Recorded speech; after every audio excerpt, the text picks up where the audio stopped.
Welcome to Board Game Binge, the place where we bring you bite-sized, bingeable board game content across the industry. I'm your host, James Staley, and in this 400th episode, we are chatting with one of the world's most prolific game designers with over 900 games and books across his portfolio. Here is the one, the only, Dr. Reiner Knizia. Reiner, welcome to the binge. How you doing, sir? I'm very well. Thank you for inviting me. Oh, it is awesome having you, and I am so appreciative to have you here for the 400th episode. I couldn't think of anybody else that would make as much sense as it is to have you on here for the 400th episode. Reiner, you have I say one of the most prolific because I was looking on online, and I think it's either you or there's one other person. There's two of you that are basically the most games ever created. If we roll back the clock on this and go back, like, can you tell how did this first start? Like how, like I know you were in like economics and your engineering and math and all this kind of stuff. Like how did this like then evolve into doing game design? Well, I think as a game designer, or as lots of people in the games industry, you grow up with a love for games. I have always been playing games. I grew up in a small town. There wasn't enough material to play, so I soon started very young age of 8, 9, to Yeah. design my own games just to play with friends. But as you say, you go through a career, and at that age, you don't think it's realistic to fantasize about becoming a big author, a big game designer, a movie star, or whatsoever. Yeah. So I did go through a decent education and decent career, but games have never left me. And in the end, I discovered that with the games, I did find my calling. And so once that was clear and once I knew I could really establish myself there, I pushed 100%. And I've never regretted it, leaving all the other career steps behind me and becoming a game designer. What was the first game? What was the very first one that you did where you're like, okay, this, I think there's something here. That is very difficult to say because I have started with a lot of games which are not publishable and have never been published and will never be published because these are just for playing amongst, amongst friends, and you need some kind of positive goodwill and willingness to play them for them to work. This Mm, is something completely different as if you are then going to a publisher and putting the game onto the market where you have to have a robust design. So, I mean, I'm working in the entertainment industry, but people open the box and they expect the entertainment to come out. I'm not there on stage to explain to people how to do it. So it needs to be tested into the game. And so with respect to saying this was the one, I thought, okay, that could be the one or not. It is very difficult. I started with a lot of games published in magazines, which you could actually play with just standard materials. And then I was lucky enough with my first real box games coming out two at the same time and a book at a Munich publisher here. I'm now back in Munich. So it just happens, and there are lots and lots of steps. There isn't the one which really stands out at the early stages. I think one of the major steps for me later was winning the German Game Prize with Modern Art. I yeah. think that was another door opener, and that was kind of a confidence giver that I say, yes, of course, I have established myself, and I'm not plunging, giving up my executive job, plunging into the cold water. Yeah. At what point did you make that full transition just to say, you know what? Mhm. Now it's full-time games. Like was that like a few years into the process? Was it a few games into the process? At one point did you kind of just say, okay, I'm in full time on this? Oh, quite a long time into the process, actually. Um, so about after 10 years of publishing games and winning several, I think, several German game prizes and other international awards, I at that time held a management position, operations director and chairman of management team for a big financial institution in Britain, Yeah. actually. And so this was well, fun is the wrong word, but it was very engaging and it was thrilling. And so, in the end, I came to the conclusion I have two full professions, and I'm the person who wants to do one thing really, really wholeheartedly. Yeah. So I came to the conclusion I need to make a decision. This decision was not lightly taken. I thought about it for more than a year. Finally, I visited a friend in Spain for a week, got away from everything, and made up my mind. Those And are that like was about completely different almost 30 worlds. years ago. Yeah, like just the worlds that are like that's a giant chasm between executive in a top firm, right, to like full-time game designer. Like that could not have been an easy decision. And in terms of just your lifestyle, I think would probably change quite a bit too, right? Like your mindset of how you're kind of approaching your day to day would be a fundamental shift from where you were before as the executive to then where you went to into the game design. Well, I was always an early bird, and I'm still an early bird. So getting up at 4 o'clock is what gives me great pleasure in life. And so, with this respect, the day started the same. I got up at 4 o'clock and I Yeah, worked on the game designs. Just that at 8 o'clock, I didn't pack my things and go to the office. I just stayed there and had more times for the games.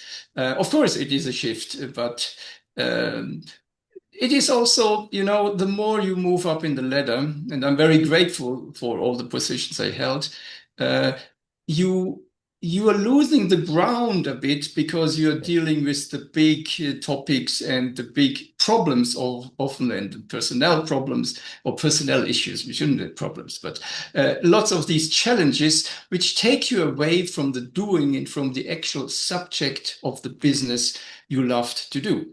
yeah, And so with the games that really returned, and I've promised myself and have kept it ever after that I will not grow into a bigger company and manage the company. I will stay on the ground and I will do what I do best, and that is design games. yeah. I was talking to a colleague the other day about this, where I said, the further you get up into the executive kind of echelon of companies, the less you're actually doing things. Like you're essentially just a decision maker, right? So if there's a new product coming out, well, you decided, which idea the creative agency came up with that you wanted to move forward with. Your team members come to you with their product designs and here's the packaging, and you decide which one you're gonna, you agree with the rec or you don't agree with the recommendation, but you're not actually I like your word of grounded, right? You're not kind of down at where this stuff, the magic really happens. You're kind of at the higher Yeah. level and quite frankly can become disconnected from the material itself. I had read It somewhere is that a you, different, sorry, it is a different job. It's a yeah, management. It's no longer a job related. As you know, managers sometimes, the CEO sometimes change from one industry to the next, and they all think it works the same. It doesn't, yeah, as we see. And now I'm losing your thread a little bit. When that's okay. companies say we need brand managers, and one of the companies they get them from is Procter and Gamble and so on, and then people come in and say, okay, yesterday I sold washing powder. Tomorrow I'll sell perfumes, and today I'll sell games. It's all the same. No, Yeah. the games are some special product, and there is love of the consumers to the games in a very different way. But now I got you off track, so sorry. No, it's okay. No, and I agree with you because I had mentioned this on the podcast in the past where I came from the food industry, marketing in the food industry. Yeah. And it was a wake-up call coming into the board game industry of the types of things you're doing to market in that industry versus what actually works here. It is a fundamental difference. And so no, it's a point well taken. You had spent some time in the States as well, I think I read Yeah. somewhere. And so what was it you were doing in the States?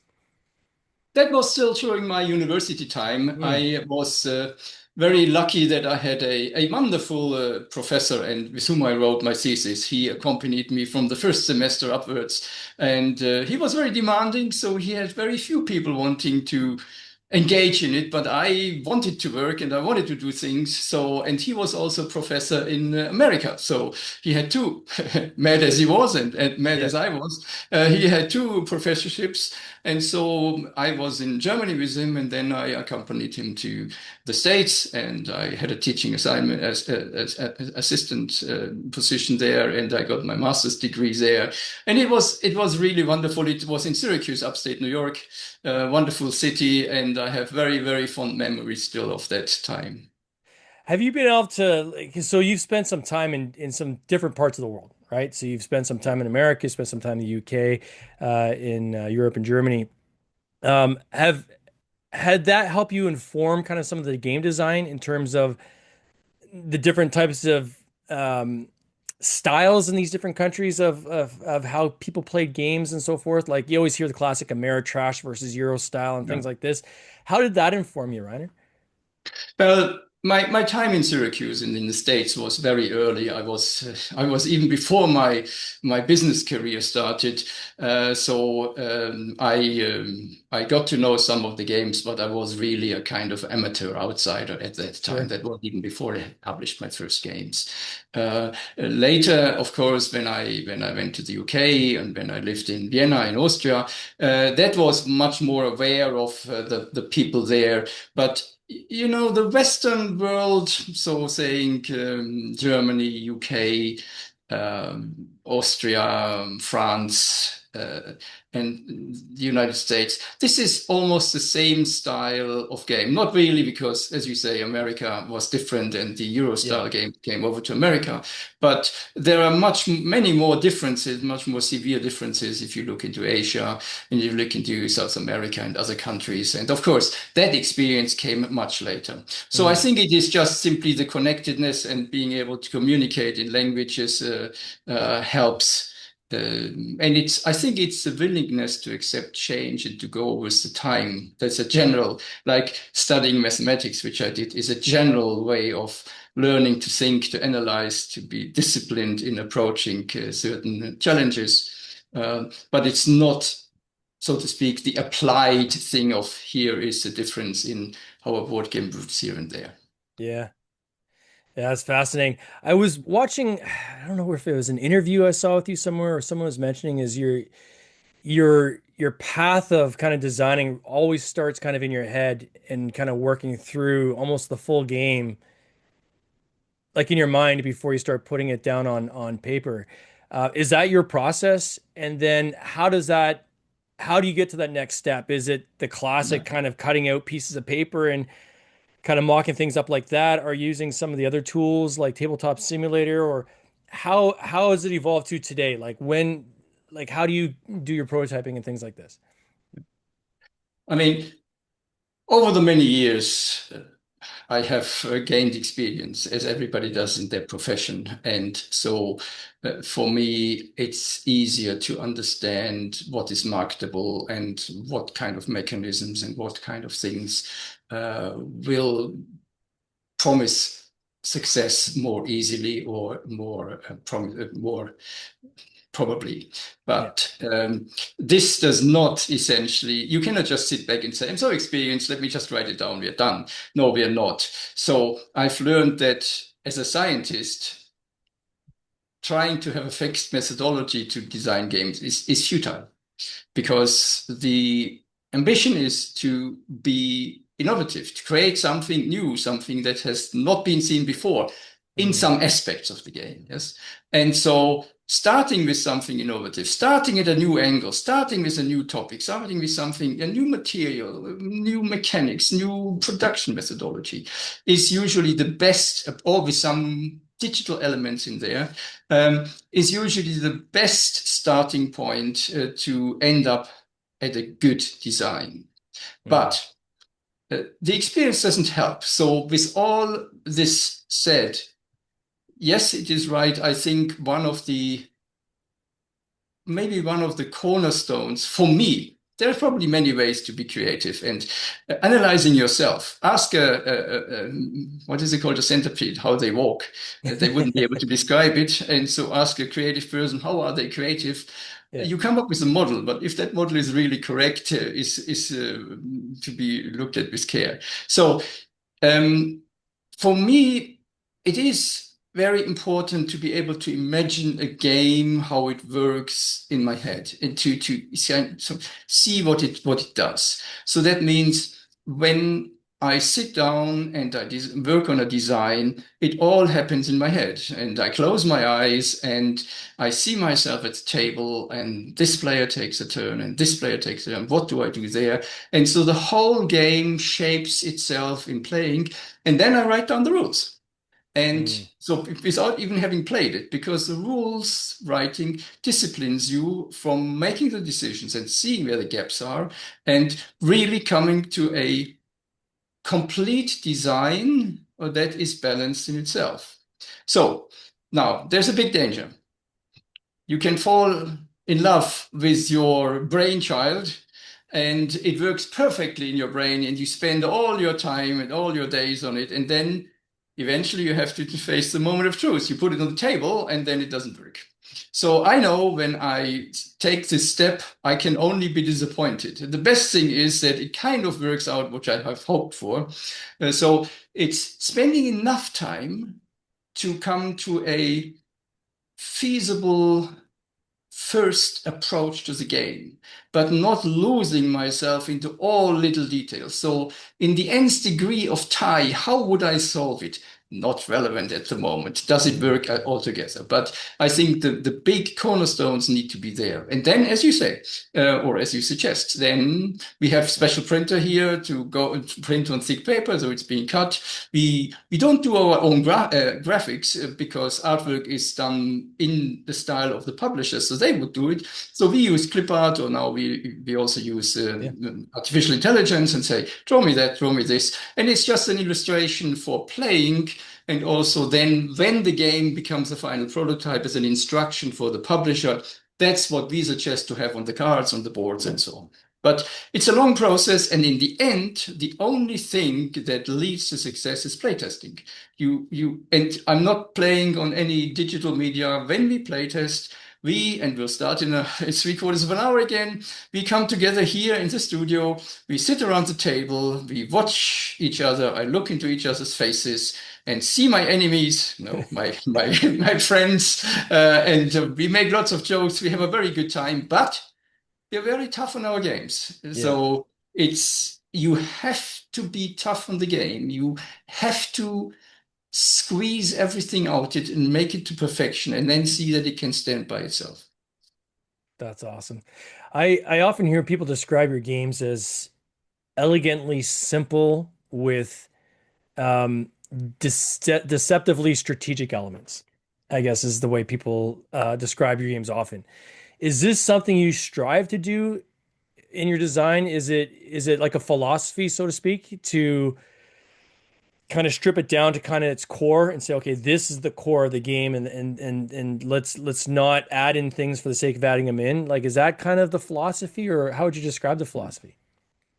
Yeah, it reminds me of a little story I heard yesterday. I think it was about Leonardo da Vinci sculpting something. He said, "I saw the stone, I saw the sculpture in there. I just chipped away until it came out." Yes, Yeah. so it's it is it's it's kind of a challenge to stay true to yourself and see where you want to go and how how you want to design the individual things so that they meet today's markets, but Mm. that they are still kind of fresh and relevant for today's world. So you can't rest on your laurels. I haven't really answered your question now, No, but that's good. Yeah. Yeah, I think the important part is to constantly be moving forward, right? And looking for new things to add, I guess, to the industry is what you're yeah. saying. And not just kind of keep recycling what you've got, but what new elements can we kind of bring to this industry? Um, I'm showing on screen here for those that are watching, the just the size of your library is shockingly huge. Like it is just massive, right? And since before we went on air, I was trying to find some of the games on my shelf, and with close to 900 games once you include, I guess, all the books and everything. Um, that's a massive portfolio. Most people listening probably have at least one of your games on their shelf, if not several, right? Have you got to a point where you have forgotten some of the games that you've made? Like I gotta imagine that, like I know myself, I've got 12 games, two more coming in this summer. And when I go back and play some of the original games I made, 5, 6 years ago, I'll have to open up the rule book and refamiliarize myself with the game that I made, right? And so I'm like looking at this where this is on steroids, like there's just in the hundreds. There's like, how do you keep all that straight? Are you at a point where you've created so much that it's like, oh, I forgot I even created that game? Have you got to that point yet? Um, no, I remember, of course, my children, but not the details because many games are full of rules. And even so, as you say, I'm more known, and this is deliberate design aspect, known for simple designs, Yeah. bringing them down to the core. So chipping away until the statue comes out, which you see. I'm a Hmm. scientist. I'm not a big storyteller. I'm not creating lots of redundancy, but I am bringing it down to the core. So the core, I would remember. But then there Hmm. are rules. How do you tie break? How many cards do you get? And this and this. So that is, this is the details which need to be defined, but are usually not so essential. If I have 4 or 5 cards in my hand, and if the values go from 1 to 10 or 1 to 12, it's a fine tuning, but you could tune it in this way or in the other way.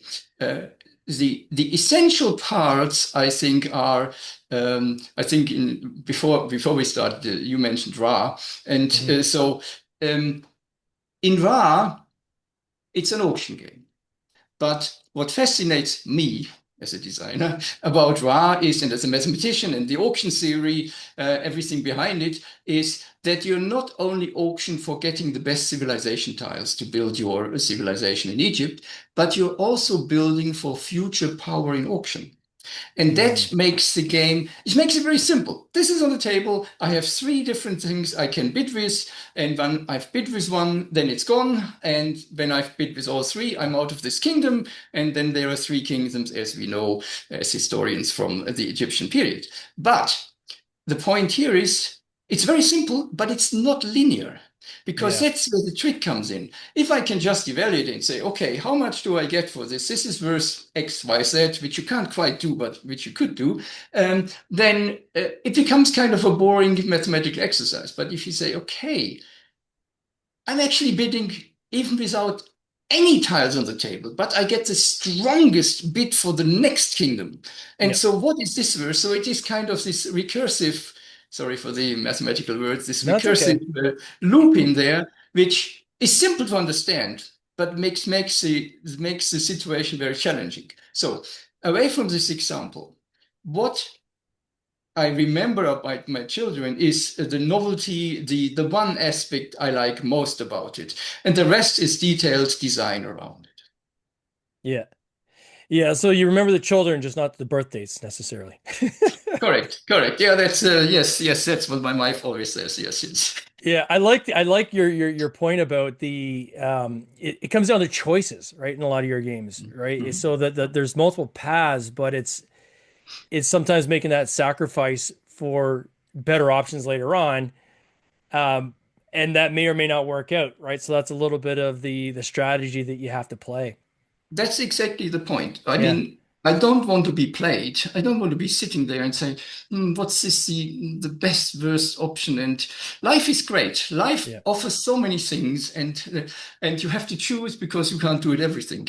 And this is exactly what I expect from a game. It can be very simple, but it's, I mean, Llama was a kind of a surprise success for me. Not that I'm publishing games which I don't believe in, but suddenly it takes off. It gets nominated for the Game of the Year. It sells more than 1 million copies outright.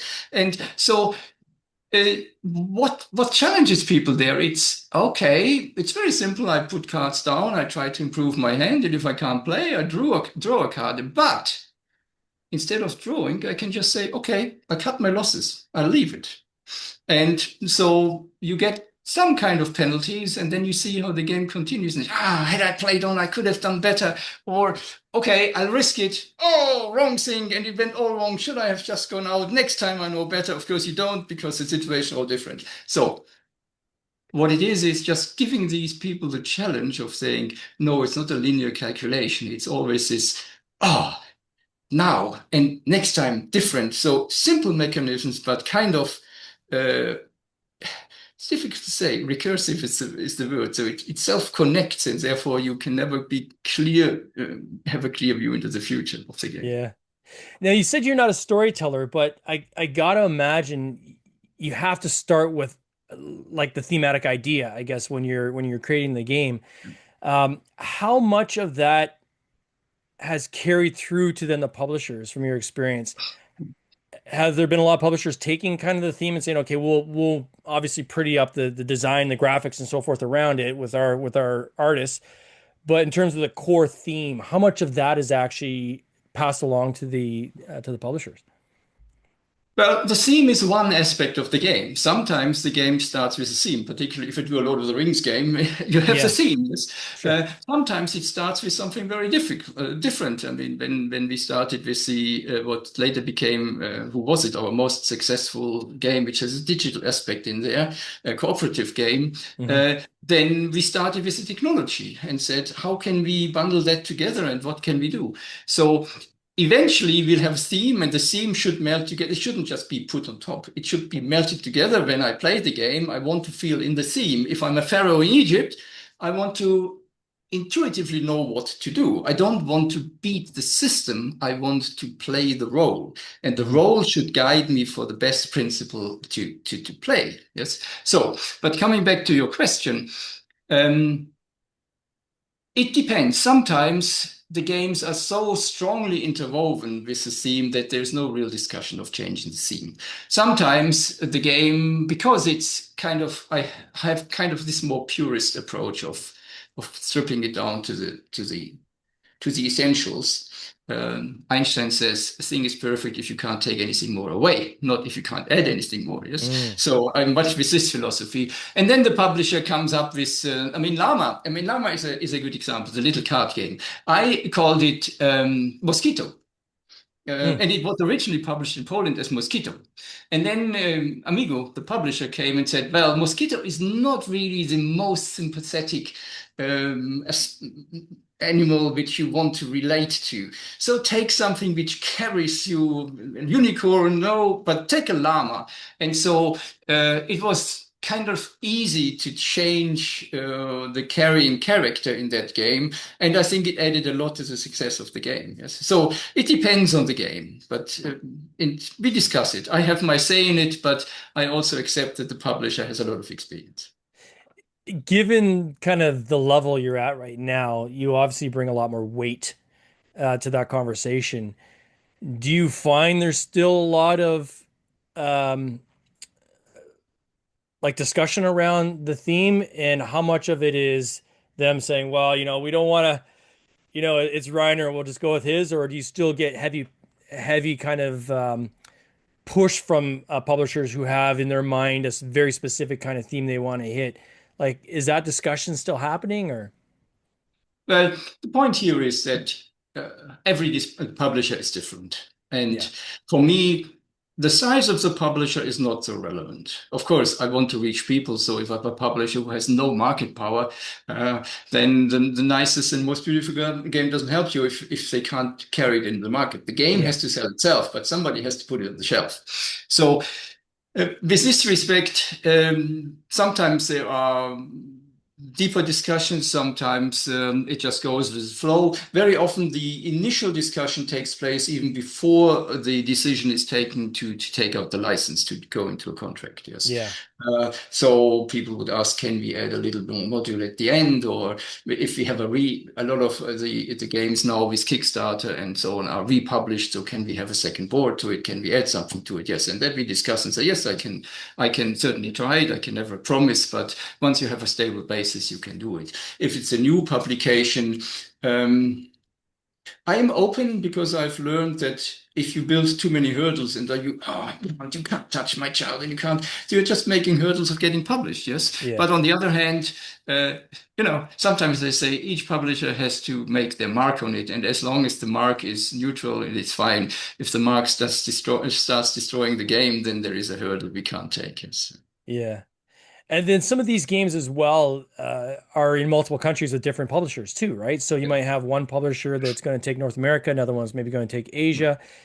Is there do you try to keep consistency then? So if this publisher is going to run in this market and this one's going to go in that market, it has to be the same, or is there openness to say, okay, this version can be a little bit different than this version?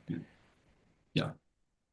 That depends. You're quite right. We are operating worldwide. There's a Yeah, map here in the studio next to me, which shows a little pin in all the countries we have direct publishers, and it's about more than 50 now. Yes, so that's awesome. Yeah, we have conquered the world, and I have some wonderful colleagues.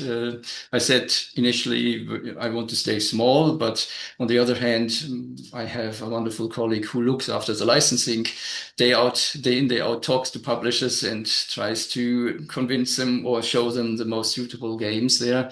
I have another colleague who looks after the back office side, so all the contracts, all the royalty statements, all this stuff. So that frees me a little bit to do what we can do. But to come back, and what do I do best? To come back to your question again. Um, there is not really one publisher who can cover the whole world. yeah, In earlier days, 90s, early 2000s, the publishers much more operated in their markets. In the meantime, globalization, all the digital ways of exchanging and communicating, publishers usually have a wide network of localization partners. mm, And that's fine. So if the publisher can carry the localization partner, and if I do not have to pay for them outsourcing their distribution and their sales, because what they usually say is, okay, we'll take another partner in. So I have a German publisher, let's say, they sell it here for 50% of retail, or in America, it's 40% of retail because it goes through distribution. And then they say, okay, we have a French partner. And of course, now the French partner wants to sell at 50% of retail. So, and they want to make a markup so that they get it at 70% off retail. And yeah, so then my royalty base is much smaller. And I say, well, who is responsible for selling and sales? So why should I then take a lower cut just because you are taking as a partner on and you are outsourcing your sales efforts to somebody else? Same, my counter argument is always, if I take a second designer on and I say we are two designers, should I then get the double royalty? Oh, no, no, no, you are just doing the game design. Yes. So that is a side thing where I have a constant battle of convincing people that I should not finance their yeah, distribution and their sales. But it depends because, for example, I mentioned modern art. With modern art, I deliberately took the decision that we license this game to each individual company, country separately to different publishers. So we have now a new one coming out in Thailand. We have some in South America coming out. And what we get is, in the meantime, more than 50 different versions, all with their local artwork. We once had an exhibition here uh, where it was only about modern art. We had all the cards, all the covers out, big exhibition hall, just showing the one game, the different presentations, the different art in there. And of course, that you only get if you kind of spread things thin, and my colleague then sells it to all people individually. Yeah. Other things are more effective. The economy of scale, of course, throws in. If you take one uh, graphics and one production and then have a very big print run and distribute it there. Now, you asked, do I allow, am I happy with changes? This depends.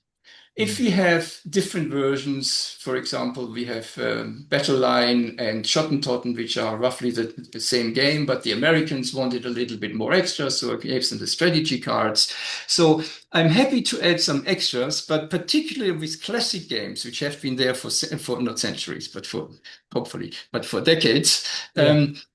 it is important that the core rules remain the same, because at the moment with Board Game Geek and everything around, there is a big player community. And if we have changes in the rules, if Ra were played, I'm using the same examples here, were played differently in different countries, there would be a big confusion. How do I now play? And then you have two people meeting from different countries and wanting to play together on a games Yeah. festival, and they argue. So we need to keep the core, the original rules constant. That's very important for me. Yeah. I want to talk a little bit about Fruit Island if I can. This is a title that's coming up soon with Analog Game Studios. Now, this is something I think you designed a little while ago. I believe it was also in Asia, one of the iterations as well. Can you talk a little bit about Fruit Island and kind of how this came about and when it was created? Well, Fruit Island is a. Uh, so what's the core of the child in a way you're asking me? Yes, the core of the child is that of the game is that we have trees and fruit grows on the trees, and you want to be at the right spot at the right time when the fruit is ripe so that you can pick it. Yeah. And so with respect to this, you have a board and there are different trees there. And when it's your turn, you pull one of the fruit out from a bag. There are different trees, so different fruit, and you put it on one of the trees. Of course, you want to have the tree grow where you're close. And when the tree is full, then you want to be there first and pick the fruit. But there is always one but. There is also this terrible gorilla who is after the fruit. So the gorilla will walk in circles and after you. And so sometimes when you take out the fruit, there's a banana, and the gorilla will become mad for the banana and run after you.